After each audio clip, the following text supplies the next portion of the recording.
A veces, el alma no necesita palabras, necesita un espacio sagrado donde pueda llorar sin ser juzgada, donde pueda sentir sin ser empujada a entender. Y ese espacio, muchas veces, se llama velorio. No es un evento, no es solo un rito, es un umbral entre dos mundos, donde el cuerpo descansa, pero el espíritu aún siente. Una mujer me contó una vez que, al ver a su esposo dentro del ataúd, lo único que pudo hacer fue mirar sus manos inmóviles, manos que habían sostenido las suyas durante casi 40 años. Dijo que en ese instante no sintió dolor, ni lágrimas, ni rabia. Sintió un silencio tan denso que parecía tener peso, como si el tiempo se hubiera detenido solo para ella. Ese silencio es el que muchos llevamos en el pecho, el silencio que no se puede contar, el silencio que grita cuando todos los demás se han ido, cuando el murmullo del velorio termina y solo queda el eco de un amor que no sabe a dónde ir. Y entonces surgen preguntas que no siempre se dicen en voz alta. ¿A dónde va el alma? ¿Me está escuchando? ¿Está sufriendo? ¿Está sola? Chico Xavier decía que el velorio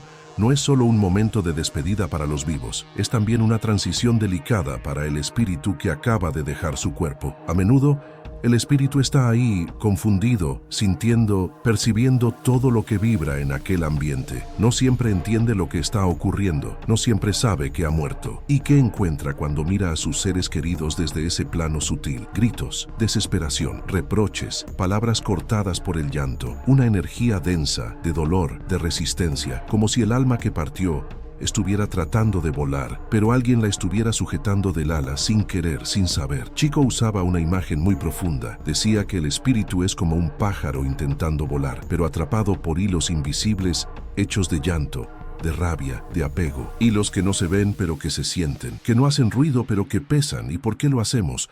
Porque amamos, porque nos duele, porque no sabemos cómo soltar sin sentir que estamos traicionando ese amor. Pero a veces, en nombre del amor, atamos, y en vez de consolar, detenemos. En vez de elevar, arrastramos. El amor sano, el amor verdadero, no aprisiona, acompaña, sostiene desde lejos, bendice la partida y sobre todo, confía. Pero es difícil, yo sé, es difícil. Cuando uno ve ese cuerpo que tanto amó, que tanto abrazó, ahí inmóvil, tan frío, tan ajeno, algo dentro de nosotros se rompe, y ese rompimiento no se arregla con palabras bonitas, no se arregla con consejos, se necesita tiempo, se necesita alma. Por eso, entender lo que ocurre en el velorio desde una mirada espiritual no es una teoría, es un acto de compasión, no solo hacia el que partió, sino también hacia nosotros mismos. Según Allan Kardec en El libro de los espíritus, el espíritu no se separa del cuerpo de forma inmediata. Hay un proceso, un desprendimiento progresivo, y durante ese proceso, cualquier emoción, cualquier vibración intensa lo afecta. Es como si el espíritu aún estuviera entre dos aguas. Ya no pertenece completamente al cuerpo, pero tampoco se ha desligado del todo. Y lo que encuentra a su alrededor puede ayudarle a soltar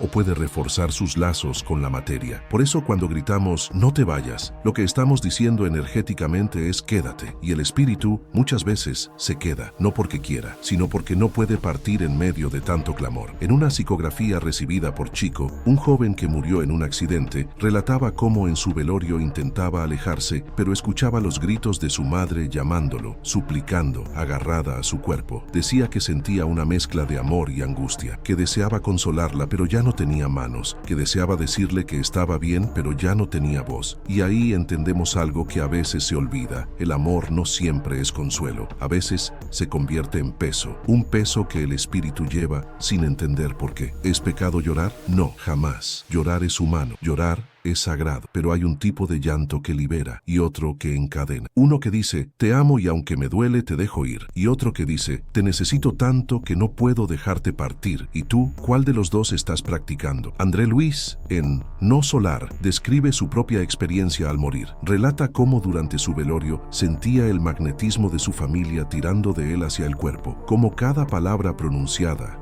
cada emoción sentida se convertía en una especie de cadena vibratoria que lo mantenía atado a la tierra. Esas cadenas no son visibles, no suenan, pero oprimen, aprietan, duelen y muchas veces, sin darnos cuenta, las fabricamos con nuestras emociones mal canalizadas. Por eso, es tan importante que comprendamos la diferencia entre el cuerpo y el espíritu. Ese cuerpo que vemos no es la persona, es solo el envoltorio, el vestido que ya no necesita. Aferrarnos a ese cuerpo, besarlo, hablarle, abrazarlo con desesperación, puede parecer amor, pero en lo profundo es apego, es miedo, es negación. Y ese tipo de energía no consuela al espíritu, lo perturba, lo confunde. Muchos espíritus, según nos cuenta la literatura mediúmnica, sienten horror al ver cómo su cuerpo es manipulado en el velorio, no por repulsión, sino por compasión, porque quieren decir: ya no soy yo, ya no estoy ahí, no me busquen ahí, pero no pueden. Y entonces sufren por el dolor de los que quedan, sufren por la impotencia de no poder calmar a quienes aman, sufren por sentir que su partida no fue entendida ni respetada. Es por eso que el espiritismo nos ofrece un nuevo modo de mirar el velorio, un nuevo lenguaje, uno que no niega el dolor, pero lo transforma, que no nos pide que dejemos de amar, sino que amemos de un modo que libera, orar en silencio, respirar con el alma, evocar recuerdos luminosos, agradecer, pedir luz, entregar en manos de Dios. Todo eso es un acto de amor que no se grita, se siente. Hay una oración que no necesita labios, que nace desde lo más hondo del pecho. Es esa oración que decimos con los ojos cerrados, apretando fuerte el corazón, como si quisiéramos envolver al ser amado en un último abrazo invisible. Chico Xavier decía que esas oraciones llegan al espíritu como perfume, como un bálsamo que alivia, que orienta, que consuela, porque no es el volumen de la voz lo que atraviesa el velo entre los mundos, es la pureza de la intención. Por eso, cuando estés frente a alguien que ha partido, habla con tu alma, habla sin palabras, cierra los ojos, respira lento, recuerda un momento feliz, una sonrisa, una frase que te decía siempre, y luego simplemente agradece. Gracias por lo que compartimos, gracias por amarme, gracias por existir, y en silencio déjale ir. No es fácil, yo lo sé, porque soltar no es lo mismo que olvidar, porque dejar ir no es cerrar la puerta, es abrir una ventana hacia el cielo y confiar en que donde está seguirás sintiendo tu amor, no, pero sin cadenas. Muchos se preguntan: ¿y si nunca le pedí perdón? ¿Y si nos peleamos antes de que partiera? ¿Y si no me despedí como debía? Y ese "y sí" se convierte en un fantasma que persigue al corazón por años, un tribunal interno que juzga, que culpa, que castiga. Pero el perdón verdadero no necesita ser escandaloso, no necesita gritos ni dramatismo. Puede hacerse ahora, en silencio, desde tu cama, desde una oración, desde una carta escrita con lágrimas. Emmanuel nos enseñaba que el perdón es un puente de ida y vuelta, que lo que no se pudo decir en la tierra se puede decir en el lenguaje del alma. Lo que confunde no consuela. Lo que se grita con culpa muchas veces solo alimenta la confusión del espíritu, porque el desencarnado también siente, también percibe, y cuando nuestras palabras están llenas de reproche, de desesperación, de rencor o de autoacusación, él o ella puede quedarse atado a ese dolor, y entonces se forma una red invisible, un lazo vibratorio que impide que el alma avance, que impide que encuentre la luz, que impide que comprenda que ya no está en este plano. Esa red es la semilla de lo que los espíritas conocemos como obsesión. No esa de los libros fantasiosos, sino una obsesión silenciosa, cotidiana,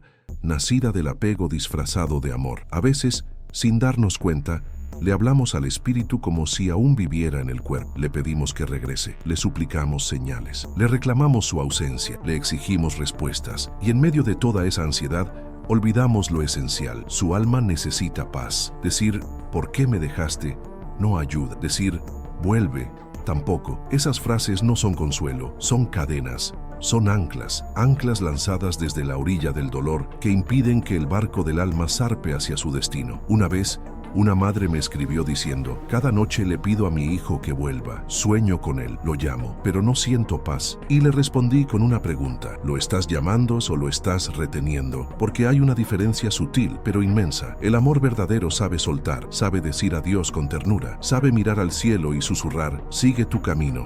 Yo estaré bien, yo te amaré siempre, pero no te detendré". Ese es el amor que no duele, ese es el amor que libera. Los espíritus, al desencarnar, experimentan un estado de transición que no siempre es suave. Muchos sienten miedo, confusión, no comprenden por qué los demás no los escuchan, por qué sus palabras no tienen eco, por qué sus manos ya no pueden tocar. Por eso, tu serenidad es un regalo, tu oración es un puente, tu silencio amoroso es un abrazo del alma. André Luis nos habla en Liberación de espíritus que quedan atrapados cerca del cuerpo, incapaces de partir por la vibración emocional que les rodea. Y lo dice con claridad: el amor desequilibrado enferma, no solo al vivo, también al desencarnado. Por eso, Preparar un velorio con conciencia espiritual no es un detalle menor, es una oportunidad sagrada. La música suave, la luz tenue, las oraciones continuas, la ausencia de discusiones, el respeto, todo eso crea un campo vibratorio que facilita el trabajo de los benefactores espirituales. Ellos están ahí, siempre, pero necesitan nuestra cooperación. Chico Xavier contaba que en algunos velorios sentía la presencia de equipos espirituales trabajando en silencio, como si fueran médicos de otro plano, ayudando al alma a desprenderse del cuerpo, guiándola hacia la luz, y que esos trabajos eran interrumpidos cuando los vivos se desesperaban demasiado. Entonces, ¿qué podemos hacer? Podemos recordar en paz, podemos amar sin apretar, podemos orar en voz baja, podemos respirar hondo y enviar luz, podemos abrazar con el pensamiento, podemos soltarnos sin olvidar, porque el velorio no es el final, es el último aceno en la orilla, es el momento de decir gracias por todo. Buen viaje. Te espero algún día en la eternidad. Y si aún dudas, si aún te preguntas si él o ella te escucha, recuerda esto: sí, te escucha. Tal vez no con los oídos, pero con el alma, con ese lazo invisible que el amor nunca rompe.